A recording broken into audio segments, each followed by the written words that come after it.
Right, we are reconvened, back with Shelley Chidwick and the team. Thank you. So at this stage, Mr. Osborne, I think, is rearing to go in terms of providing an intro. We've got Mr. Wara still watching online, and we can maybe chat to, he was watching online, so still available, and we'll see how things go with Mr. Osborne and whether we need further comment from him. Thank you.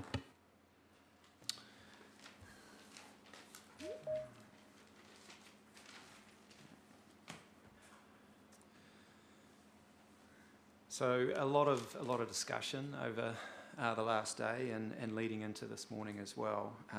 So I think it might be helpful for me to kind of step through the process, I suppose, in terms of where we were from the notified chapter version,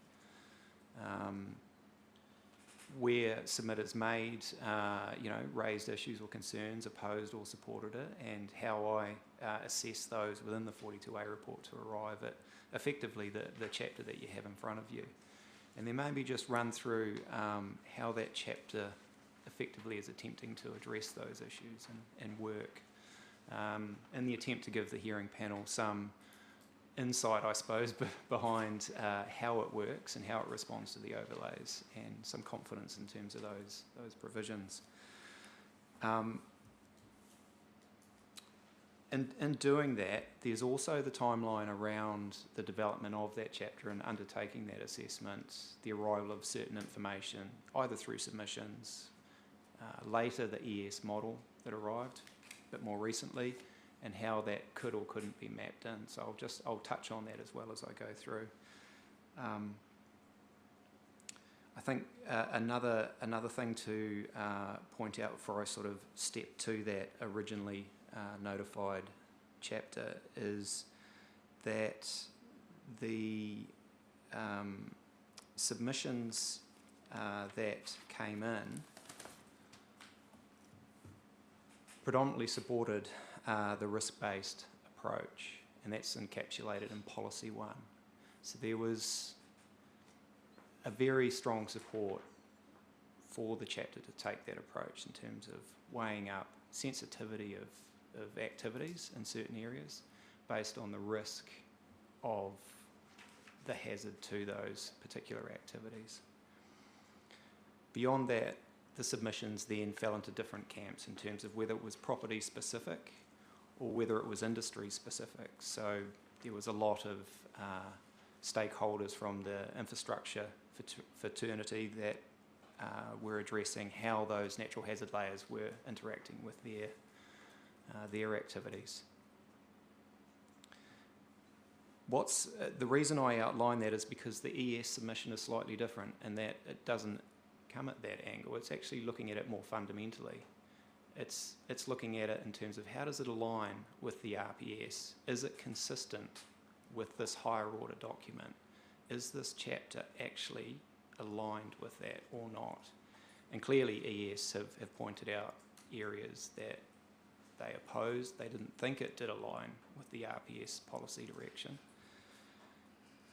But those changes predominantly to Objective 3, Policy 2, and Policy 3, and Rule 2, so there's sort of 4 key provisions there,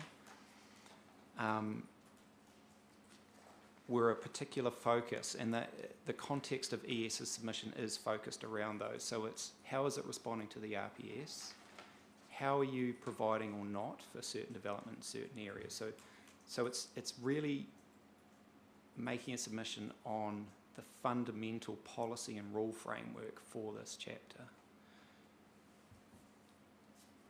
So when I've turned my mind to it, I've tried to unpack that a little bit. And so the sequence within the 42A report is looking at that in that context, because I can't just go change, say, a policy in isolation without having implications for other policies within the hierarchy or the associated rules. So I kind of just say that as an intro, just in terms of my thinking when I've come into it. I've tried to remain cognizant of how the chapter continues to hold together and operate. Now, one of the key points that the Environment Southland submission made was that the chapter as a whole was fairly permissive, as notified. Now, we have eight policies in there, and in terms of provisions or rules for achieving those policies, I would say Rule 2, in my mind, is kind of the engine house for it. That's the rule that effectively is dealing with your day-to-day buildings, and specifically it was permitting buildings for sensitive activities within areas subject to actual or potential inundation. And it had a starting point of permitted, subject to meeting the floor level above, a minimum floor level above the 0.5% AEP. And if you didn't meet that standard, then you would elevate to RDIS. So when you step back and look at that, there is one more particular relevant rule, which is the Mataura River floodway, high risk area. Generally, the policy direction should be that you avoid in there. The advice is from experts that you should avoid development. It's high risk and risk to life and property. That's a non-complying rule under Rule 4 as originally notified. But apart from that was pretty much the driver for general development. Notably, stop bank protection area was excluded from that. So the provisions within as notified chapter only addressed the actual and potential inundation area and the Mataura River floodway. Advice from TNT, and as we saw later on in the piece when ES finished their model, is that actually Gore is susceptible to flooding in a different event scenario. So there was evidence enough there to suggest that there is a risk that needed to be managed. Now, ES highlighted that in Rule 2, their submission on Rule 2, and within their policy submissions. And I'll step through that in a little bit more detail and break that down, but they sought certain directions within the policy environment to deal with that, and directions within the rule environment to deal with that. So I've had to pick that up and take that message and go, right, how am I going to change this notified chapter to respond to that and pick up on that, because there is a risk. Conversely, the only layers that we have to work with are 3 flood overlays as notified. That was the actual and potential, stop bank protection, and the Mataura River floodway. So then I stand back and I look at those 3 layers and I look at the RPS direction and I can see a general alignment. I can see that there are areas that are protected by flood alleviation or flood banks and areas that are unprotected. And what are the provisions doing? Well, at this stage, they're permitting development anywhere in the actual and potential area. Now, that correlates to areas that don't have any stop bank protection. And it's saying, as long as you meet a minimum floor level, then it's permitted. ES quite rightly are saying, well, there could be some high hazard areas in there, and unduly putting people at risk or buildings at risk in those areas. Equally, it might be totally fine. They might actually be at the fringe or on the edge or in lower risk areas, and it would be fine. But as a broad layer, it was getting addressed by that one rule. Now, in the absence of any detailed mapping, obviously, as I'm working through this, I don't have the benefit of the ES model in front of me. That doesn't come until very late in the piece when we've already been through all of the submissions and responding to them and making the suggested amendments so that the panel have something to work with as a rule framework that is actually going to work. It's a balanced approach, but it's an approach. I have set out my thinking within the 42A around that, and I've done that. I'd like to refer you to paragraph 140 of my 42A report, and that's where I talk to the submission on policy 2. Which is on page 34.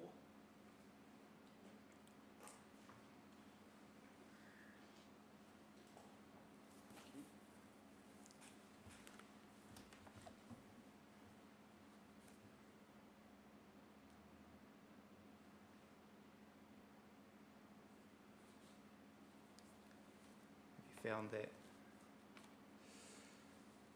And the reason I send you there is because I've just broken down A, B and C under that paragraph, the direction sought by Environment Southland for the change to that policy.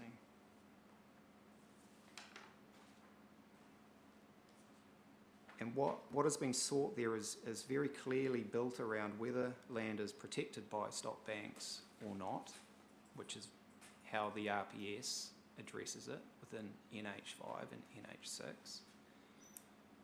And yes, they are only explanation notes or otherwise within the RPS. They're not the policy wording, but they give some context in terms of how the RPS intended those two policies to be treated. And as you're aware, avoid king salmon will tell you it's an explicit direction. So what we have is an unpacking of policy 2 around managing subdivision use and development, and then the rules that achieve that. So my approach, which I've broken down within that section, and within my report it spans page 34 to my recommendation on page 44. So there's 10 pages of assessment. And the approach to that is to look at the request and the opposition to policy 2 by ES, their concerns equally with policy 3 as notified. And then I've looked at their concern around rule 2, which is linked to those policies, and tried to reconcile it to address their concerns around where development should be discouraged from and where it could be managed subject to mitigation. So that section kind of really is my thinking around that. And the genesis of that is the amendments I've made to Rule 2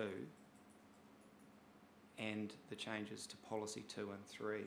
So if I go to Policy 2 and 3 within Appendix A of, probably my evidence would be the best approach.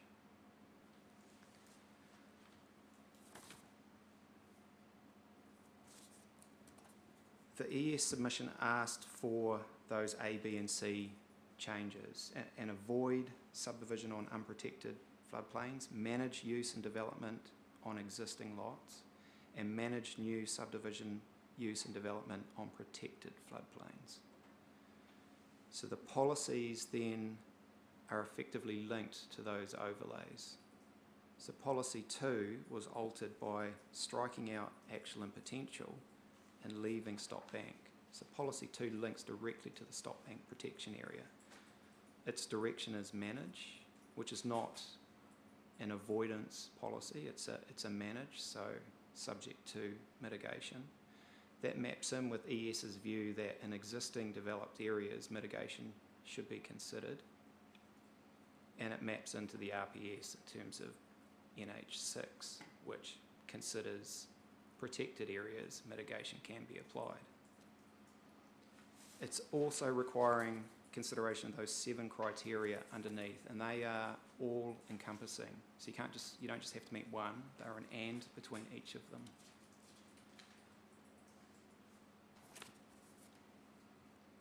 Policy 3 was then amended to focus on the actual and potential inundation area. That's the higher risk area because it's unprotected, and in the view of the RPS, represents a higher risk. The RPS considers it a significant risk. It's a pretty broad approach because it's a large overlay area. Before you move off, can you point me where in the RPS that your understanding of significant comes from? Because I was struggling to find it when I was looking, and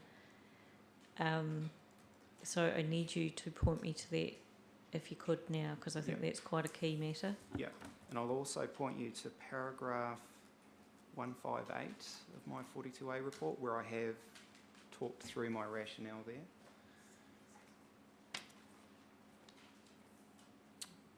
But turning to the RPS in terms of that direction. I'm looking at policy NH5, and it clearly states avoid new subdivision, development and critical infrastructure in areas at significant risk from natural hazards unless A, B and C. So we have those contingents in there. When you head to the explanation, it attempts to set out, as Mr. Roy alluded to yesterday, in terms of how to take into consideration what significant risk is. And it says at the first point, areas that have flooded to a depth of more than 100 millimetres previously and for which the likelihood of inundation is not being reduced by flood alleviation with a 2% or less annual exceedance probability. It's one of a series of questions. It's not a definition, it is an explanation, but it helps give context to what is considered significant risk by the RPS through those policies. And at the end of those bullet points, there is a sentence that says, in areas where risk from natural hazards is less than significant, policy NH6 applies and techniques such as minimum floor level may be used. So there is that. So it's very clear then that minimum floor levels, according to the RPS, should only be relied upon in areas where significant risk is not present. And my challenge is that we have a broad area that is identified as at risk because it's unprotected, but it consists of a range of potential hazard risks. It's not actually just one fixed flat level. The other thing that comes from that paragraph is that significant risk only applies to areas where there's 2% or less annual exceedance probability. So going down to 1% and 0.5% seems to be going beyond what the RPS is defining as significant risk. Well, it has not been reduced by flood alleviation works to protect areas from floods with at least a 2%. So what it's saying is, have you got a 50-year protection in there or greater? So 2% or less, does all less mean 1% or 3%? Well, I've read it as, because why would you say, I mean, Mr. Roy might be able to offer his interpretation, but certainly you would be looking at safeguarding an area. If the focus of that sentence is around, has an area previously flooded and is it protected, then you would be concerned at the level of a minimum level of protection. And it says to me a minimum level of protection would be at least the 50-year, which is pretty low. Yeah, but and that's the the problem RPS. I've got is that we've got evidence that the stop banks are not protection for the 1% AEP, and that's not in dispute. But and the maps show that at 2%, yes, there is protection. But potential for breach. So sorry, when you say 2%, you mean 50-year, 1% being 100? Yeah. Yeah. So that leads us, or has led me, to consider those existing overlays as notified within the plan and their role within the policy framework. They were already identified through the policies 2 and 3 as notified. My amendments have sought to at least create a clearer link to those in order to support the rule framework. Now, ES did raise concerns around susceptibility of flooding within the flood protection area and that it was excluded. The reason for introducing that rule is part of, under that submission, is to address that residual impact of flooding. Now, ES are obviously the authority that look after the stop banks, and in terms of their maintenance program, I don't know what the intent is there, but at the moment it is less than the 1%, So there is a residual risk there. And certainly if it was bigger than a 1% event, even if it was at that design, there is a residual risk. So then, as a clear risk in flood-prone area, how has it been addressed? It was not being addressed at all through the notified chapter. And if I look around for comparison in terms of how do other plans address risk in their districts, there is certainly a degree of control through the plan to deal with those existing areas. And existing areas are one of the concerns that ES raised in their submission. And there is a distinction around whether it was protected or not, whether it is sensitive, and whether it should be required or discouraged. Sorry, required to meet a minimum floor level or discouraged from actually having any work. And as we moved further through the evidence, and in particular Mr. Roy's evidence, it's kind of cemented that view in terms of saying definitely avoid by signalling through a non-complying activity status in those areas that are susceptible to flooding and aren't protected. And has fine-tuned it further by attempting to map into the ES model outputs and those different categories, and suggesting, I mean, there's been debate around the different hazard categories in terms of H3 and H4, but setting a threshold to, even in those protected areas, even in existing established areas like Gore, that it should be discouraged as a non-complying activity. My approach in the absence of that, as I built this amendments, which I have summarised within my 42A, and I've done that at, probably the best table would be at paragraph 335 of my report.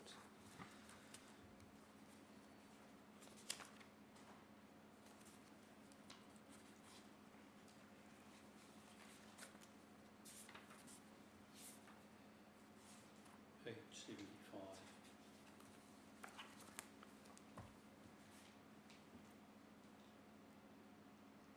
And what that table is attempting to show is really that flow through. So the objective, the policy direction summarised, how it relates to that particular overlay, the relevant rule that maps to give effect to that policy, and then the activity status and elevations that apply. And that's just a very simplistic view of looking at what is the risk to sensitive activities in these different areas. It is still pivoting from the three overlays that we have. And so in order to, at a late piece, bring in the ES model and allow that to come into the framework, setting aside whether it can or not, as through scope issues, is through the rules that are proposed, which are Rule 3, Rule 5 and Rule 6. So that is within Appendix A to my evidence. Rule 3 is focused just on additions to sensitive activities, and it's in both the actual and potential and the stop bank protection area.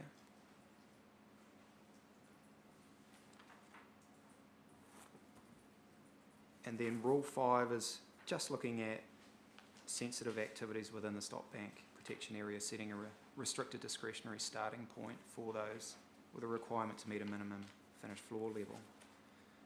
And the matters of discretion are then based around what is the flood effect on that property during that certain event. Does it increase off-site effects through displacement of flood waters? And can people safely evacuate? And that is the attempt to deal with, in the absence of specific categories or otherwise, the ability to assess whether at a restricted discretionary level, which council can approve or refuse, depending on the information in front of them, by considering through the scope of those matters of discretion. Now, in Gore, it would have the benefit of the ES model. In much of the other areas, it would not. But that provides...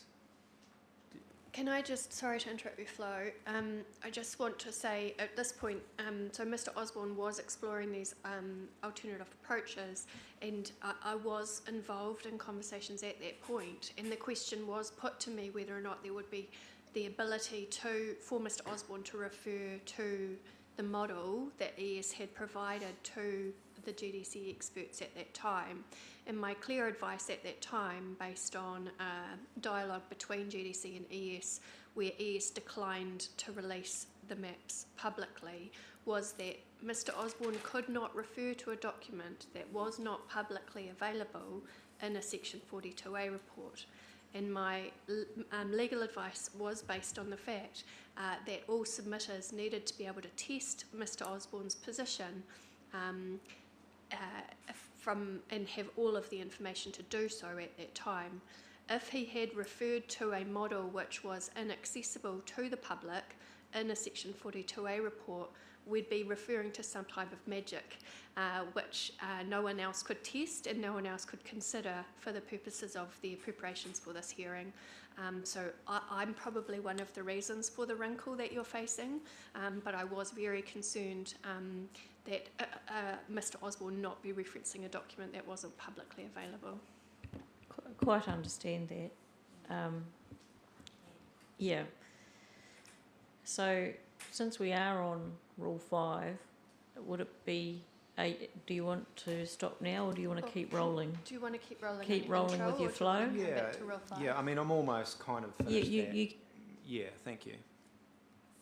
So Rule 5 is really attempting to deal with that issue where you're going to have a spread of different risk. The advice from TNT is that it is feasible to engineer a solution in terms of finished floor levels above certain heights, but there will largely that will be largely determined through the cost and practicality of those solutions. So there is a level of discretion in terms of whether a property would actually pursue that or not, depending on its hazard category as well. But that notwithstanding, I think the core matters here are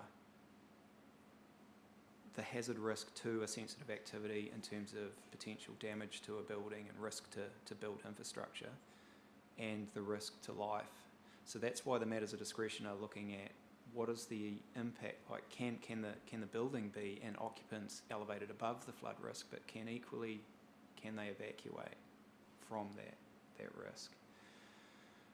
In an H1 and H2 category area, that's going to be relatively straightforward, and most plans in the country accept that and set it as a permitted starting point with a finished floor level, and if that's not achieved, it would elevate to an RDIS, and I can provide the panel with various examples of that if that's helpful.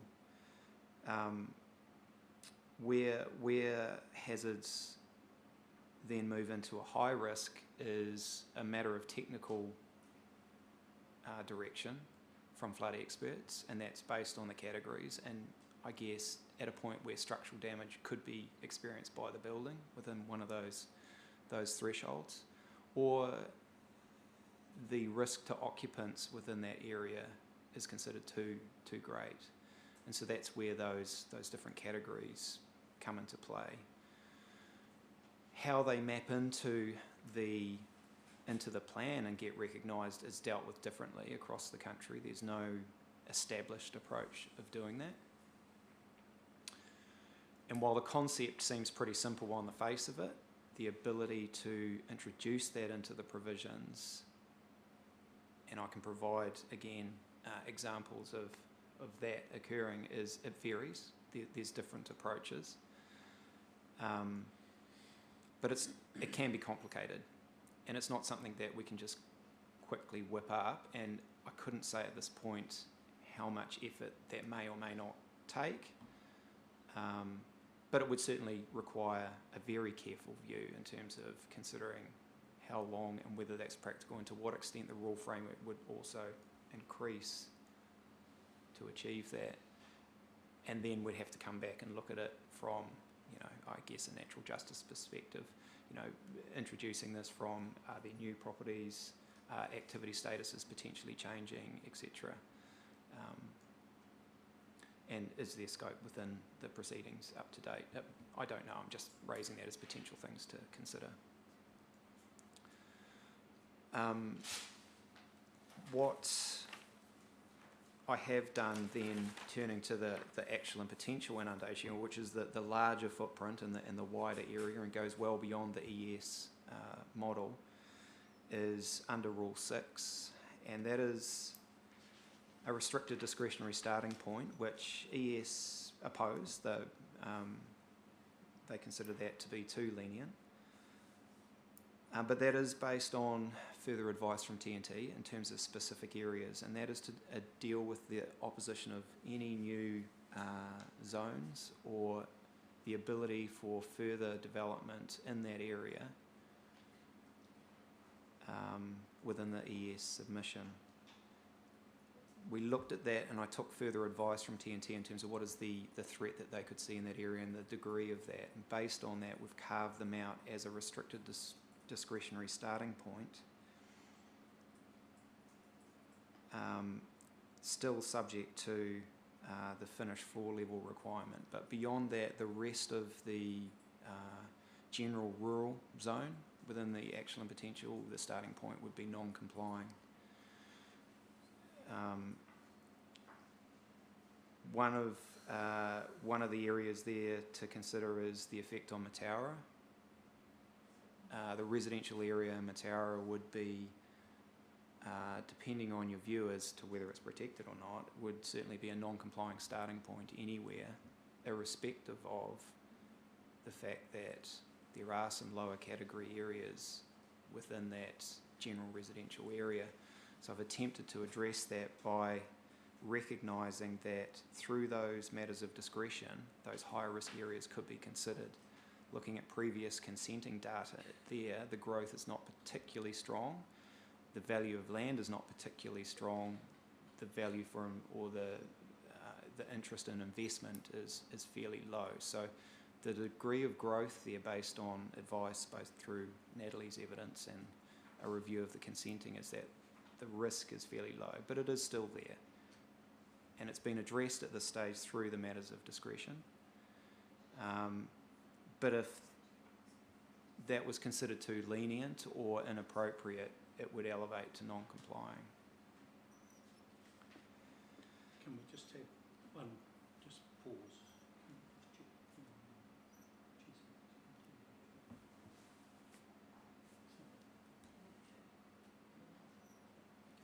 Right, just normally we'd take a break about now, we'll go through to 1 o'clock. Okay. Take lunch break. Okay.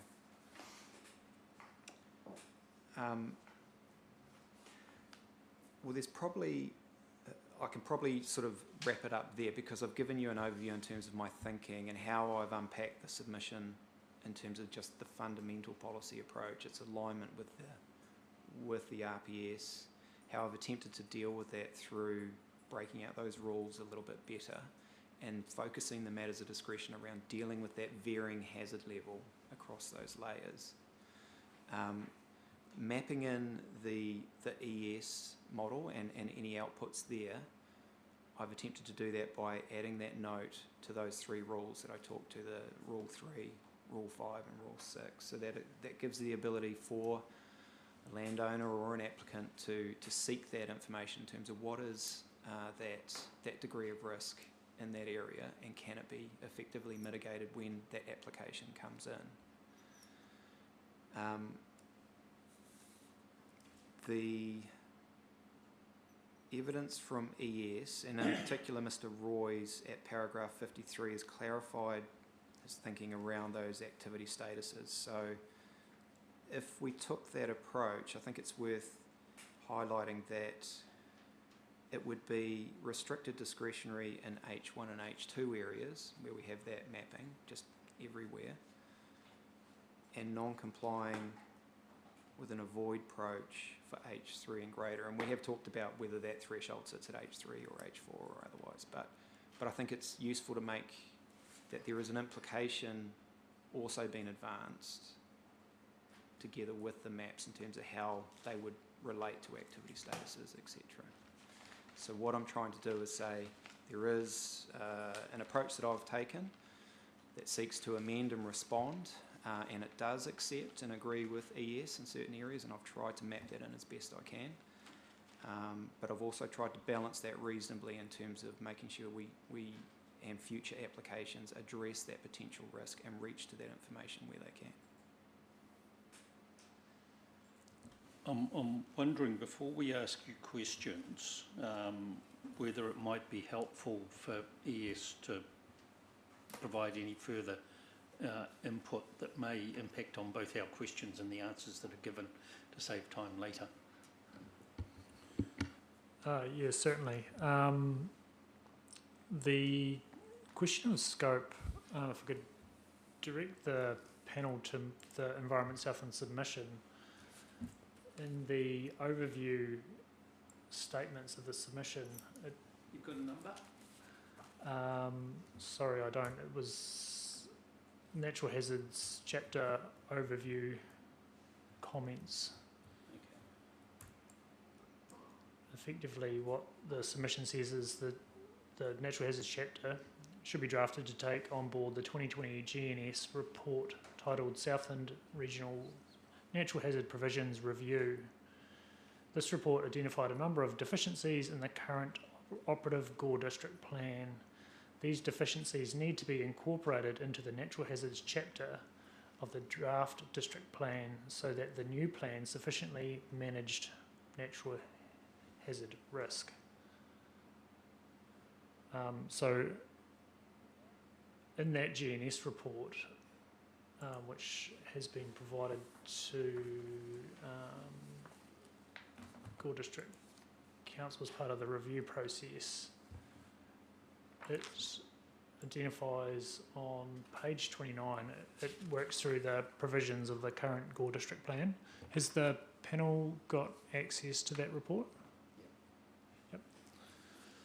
If you're talking about the latest version, no, we haven't seen that. The updated one that got loaded, is that the one we're talking about? So the 2020 version of the GNS report. Can I suggest it might be helpful as part of the ES evidence suite that it just is brought in as part of the, as well as part of the ES evidence suite? You're leaning on it in the submission, and it's part of the material that's fed into the plan review, but for those following the natural hazards hearing, I think it could be helpful that it's introduced through your evidence. If you could provide a copy to the panel as well, that would be great. Yes, certainly. I have sent a copy to the hearings email address this about an hour ago. Yeah, and there's a problem with the printer. Okay. Would you like me to share screen on the live stream? Would that help?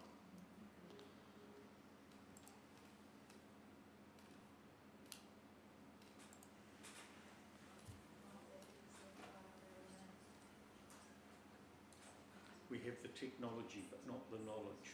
Okay. I'll just see. Would you be able to invite me to the meeting? I don't know if I've got the latest link for the Teams meeting today.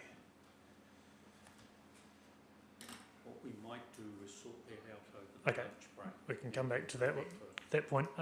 But if it, First of all, though, can we just clarify, because if Mr. Roy is going to be responding to everything, this sounds like he's responding to the scope issue. If he's going to be responding to everything, can the council please finish its presentation, including questions to Mr. Osborne in terms of the option 1, section 42A report, and then perhaps Mr. Roy can come back with any further comments, because I feel like, and I'm sure it's been way out of order yesterday as well, so you've already been... I understand. My expectation is that you would have commented on the rules and the information that was and sitting I in think there. that's probably what we can work out over lunch, what Yeah. Mr. Roy would like to talk about and how we fit that in terms of process. We Okay. can probably have a Yeah. conversation, and then we may even be able to Yeah. figure out the printer thing. In the ideal world, I thought that he might have actually given us a comment saying, well, we accept this, or that's where the issues still lie.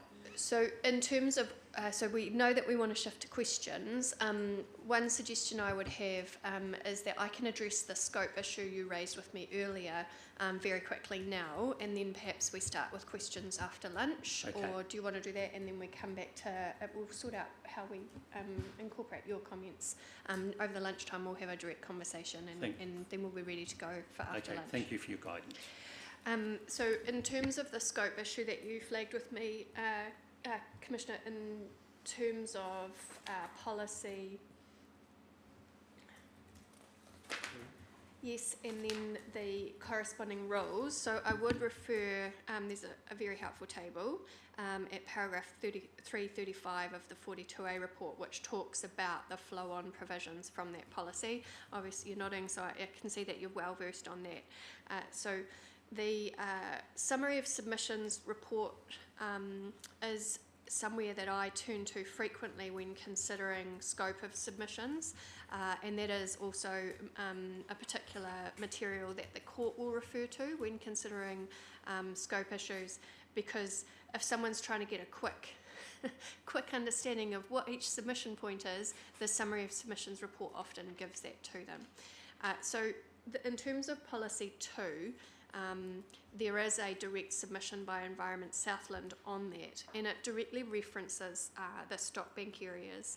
And I'm looking at, I'll give you a page reference, you don't have to bring it up, but it's page 112 of the summary of submissions, the report by submitter, page 1. Submission number helps better, particularly on a report that doesn't have page numbers. So the decision, the summary of submissions report by submitter, starting with E, Yeah. does have numbers on the Okay. copy I've got, and it's in respect of submission point 85.88, which is the one that's directly on the policy. It's referred to and discussed in the 42A report as being the key Environment Southland request in terms of that policy. So in the reasons for the submission, it does specifically reference existing stock banks and states that they have a design limitation, and climate change impacts will mean the design standard will be exceeded in the future. A restrictive approach should be taken to land use development behind stock banks. So in my submission, that does put more substance to the request for change for the policy. And then the decision requested is to split the policy in terms of the approach. You do have the corresponding submission point on Rule 2, which is S85.92. Yep. It doesn't have the specific word stock bank, but I think it carries through the approach proposed in terms of NHP2. So returning to the Environment Southland legal submissions, they do reference this sort of flow down point, which is where you want to change to a policy, such as in point 88.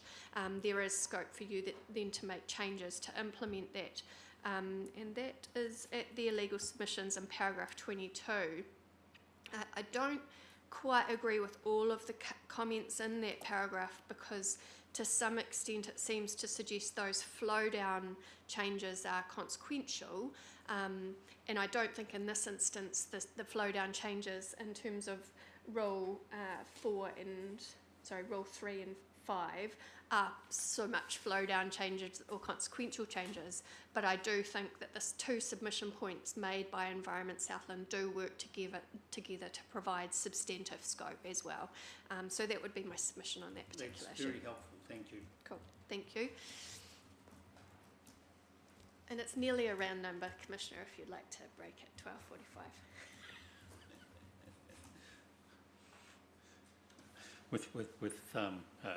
All right, so we'll break until 1:30 then. Thanks.